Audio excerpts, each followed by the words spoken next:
Inadona la yukni, dia tidak berguna sedikit pun. Minal haqi syai'a, dia tidak berguna sedikit pun di dalam rangka memusuhi atau melawan atau menyerang kebenaran. Maka al-haq yang sesungguhnya itu adalah bukan dengan dhon, tapi dengan ainul yakin, dengan tasdikul jazm, jadi kebenaran yang diyakini di dalam hati betul-betul.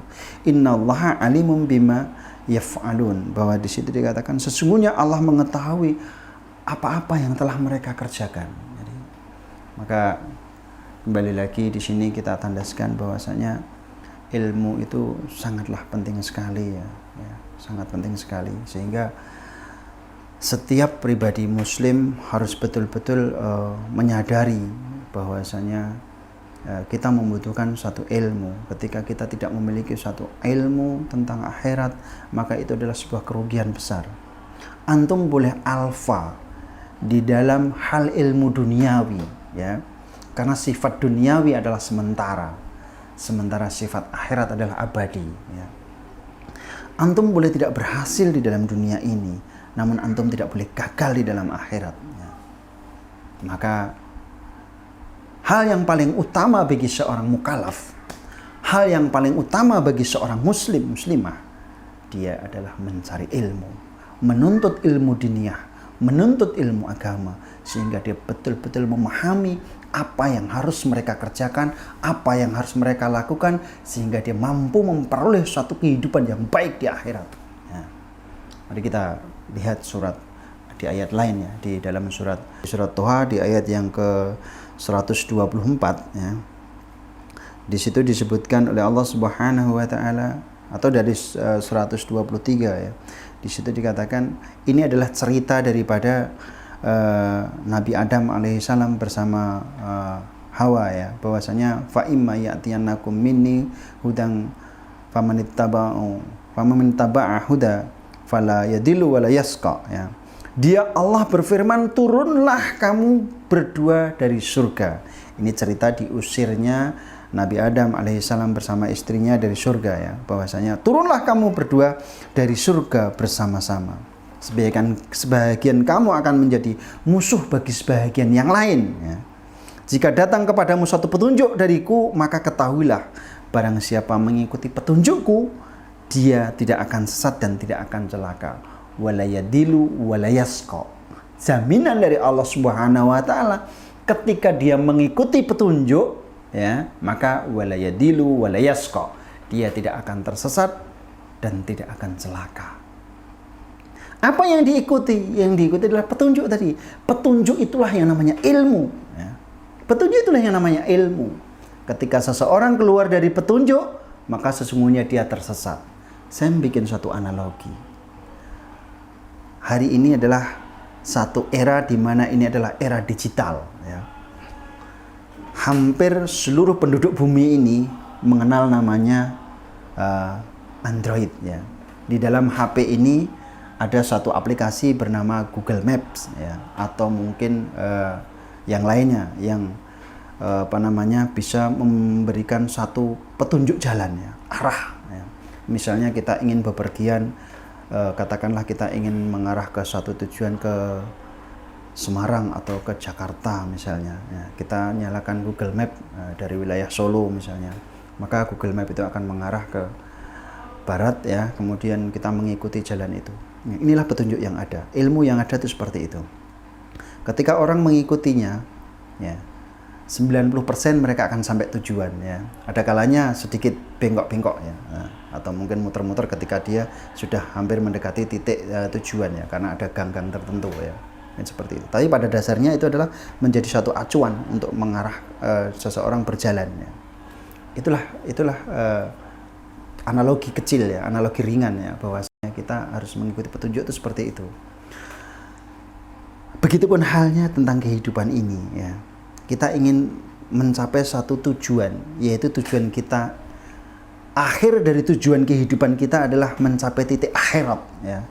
Kita akan mencapai kepada menuju satu titik tujuan, yaitu kebahagiaan di akhirat sana. Maka di situ Allah Subhanahu wa taala bentangkan satu jalan di mana ketika kita menitinya maka wala yadilu wala yasqa, ya. Engkau tidak akan tersesat dan engkau tidak akan celaka, ya. Maka kita harus mengikuti petunjuk itu. Itulah ilmu yang harus kita miliki. Maka pahamilah Al-Qur'an, ya, ketahuilah isinya, kemudian amalkanlah isinya tanpa ada keraguan, ya. Tsumma lam yartabu, ya. Kemudian di dalam ayat surat yang sama di ayat yang 124 dikatakan wa man a'rada an dzikri fa innalahu ma'isyatan dongka wa nahsyuruhu yaumal qiyamah a'ma. Di situ dikatakan bahwasanya dan barang siapa yang berpaling dari petunjuk, barang siapa yang berpaling dari ilmu, ya, dari peringatanku, maka sungguh dia akan menemui satu kehidupan yang sempit, ya. Maisah, ya, maisah itu satu kehidupan, ya, atau orang menerjemahkan maisah itu mencari uang, ya. Jadi konotasinya tidak seperti itu aja. Maisah itu bukan perkara untuk mencari uang aja, tapi dia adalah suatu bentuk kehidupan. Maisah tatan dongka, ya. Dongka itu satu hal yang sempit, satu hal yang susah, ya, suatu hal yang menyedihkan, gitu, ya. Dan kami akan mengumpulkan pada hari kiamat wa nahsyuruhu yaumal qiyamati a'ma. Dan kami akan mengumpulkan pada hari kiamat dalam keadaan buta.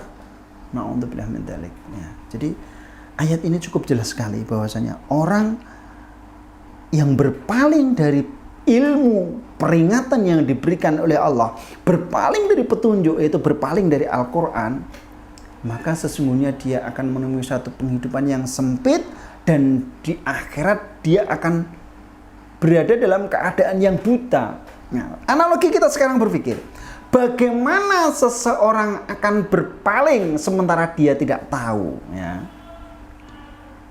Jadi dia sudah tersesat duluan sebelum dia berpaling, gitu, ya. Jadi ketika dia tidak memiliki ilmunya, ya dia tidak merasa kalau dirinya berpaling dari Al-Quran. Dia tidak merasa kalau dia berpaling dari ilmu yang harusnya dia ikuti. Karena apa? Karena dia tidak memahami. Nah, inilah kebodohan di era sekarang, ya. Kalau orang bilang hari ini adalah masa-masa hijriyah, ya, kita sudah terbebas dari era jahiliyah, ya. Jadi kalau secara khusus, ya, secara khusus memang iya kita terbilang bebas, ya. Tapi secara ammah, ya, jahiliyah secara ammah, jahiliyah secara umum, ya, sebenarnya banyak di antara kita, bahkan kaum muslimin, kita itu masih berada dalam kondisi kejahiliahan atau berada dalam kondisi kebodohan. Karena apa? Karena tidak memiliki ilmu, tidak mengilmui Al-Quran itu. Nah, ini menjadi satu bahan introspeksi dan motivasi buat kita semuanya untuk betul-betul bisa memahami apa yang terkandung di dalam Al-Quran. Sehingga kita tidak buta. Kita boleh buta terhadap ilmu yang lainnya, tapi kita tidak boleh buta terhadap ilmu Al-Quran, ya. Kita boleh buta terhadap hal ilmu-ilmu dunia lainnya, ya. Mungkin kita hanya memahami atau memiliki satu keilmuan di dunia ini bidang-bidang tertentu, ya. Tetapi di dalam hal urusan akhirat kita tidak boleh buta. Kita harus fastabiqul khair. Kita harus berlomba-lomba dalam kebaikan. Nah, kebaikan-kebaikan itu harus dengan ilmu-ilmu yang harus menunjang suatu perilaku-perilaku kita. Ketika kita tidak memiliki ilmunya, maka kita akan menjadi seorang yang nggak ngerti, ya, arah dan tujuan, ya, sehingga hidup hanya seperti bebek, ya, digiring ke sana jalan, digiring ke sini jalan, nggak ngerti tujuan. Padahal tujuan kehidupan kita di dunia ini, ya, menurut surat Ad-Dariyat itu dikatakan bahwasanya wa ma khalaqtul jinna wal insa illa liya'budun, ya. Wa ma khalaqtul jinna wal insa illa liya'budun. Sesungguhnya diciptakannya jin dan manusia itu tidak lain hanyalah dengan tujuan, oleh Allah menciptakannya dengan tujuan untuk beribadah. Bagaimana mungkin kita bisa beribadah kepada Allah sementara ilmu untuk beribadah itu tidak dimiliki, ya. Jadi, di sini Saya yakin sudah cukup jelas ya para ikhwan sekalian. Semoga apa yang sedikit ini bisa bermanfaat. Barangkali ini sebagai sebuah hal untuk saling watawassaw bil haq watawassaw bis shawm. Selain itu, ini adalah satu bentuk untuk memotivasi diri kita agar kita semakin giat, semakin rajin dalam rangka untuk menuntut ilmu, untuk meraih keilmuan-keilmuan, sehingga kita tidak terlalu diam. Kita tidak berpangku tangan ketika kita banyak hal yang belum paham. Kalau ilmu itu ibarat pepatah mengatakan ilmunya adalah ilmu padi. Semakin kita berisi maka akan semakin menunduk. Orang berilmu itu seperti itu ya. Semakin banyak ilmunya maka dia akan semakin nunduk. Karena apa? Dia mengetahui banyak kelemahan, banyak kekurangan yang belum dimilikinya. Ya, banyak ilmu yang belum dikuasainya ya. Ya.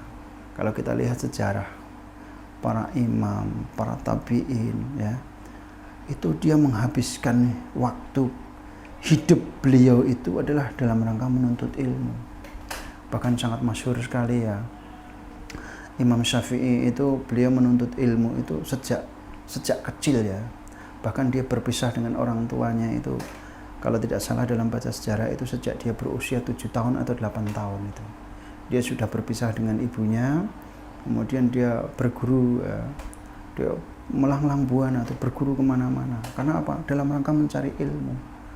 Jadi tujuan kehidupannya adalah semata-mata kepada Allah Subhanahu wa Ta'ala, semata-mata untuk membuktikan dirinya beribadah kepada Allah Subhanahu wa Ta'ala. Maka semuanya ini adalah ilmu yang akan melandasi semuanya. Kembali lagi, al ilmu qabla a'mal wa qaul. Ilmu itu sebelum amal, sebelum perbuatan dan sebelum perkataan. Maka saya menghimbau, mengajak kepada ikhwah semuanya, mari kita sama-sama belajar, sama-sama menekankan kepada diri kita. Kalau perlu kita bikin checklist ya. Kita bikin checklist untuk belajar, untuk menambah keilmuan ya, untuk memahami isi-isi kitab, untuk memahami isi Al-Qur'an ya. Mungkin itu yang bisa saya sampaikan. Semoga ini yang sedikit ini bisa bermanfaat. Akhir kalam, alafu minkum. Wabillahi taufiq wal hidayah. Assalamualaikum warahmatullahi wabarakatuh.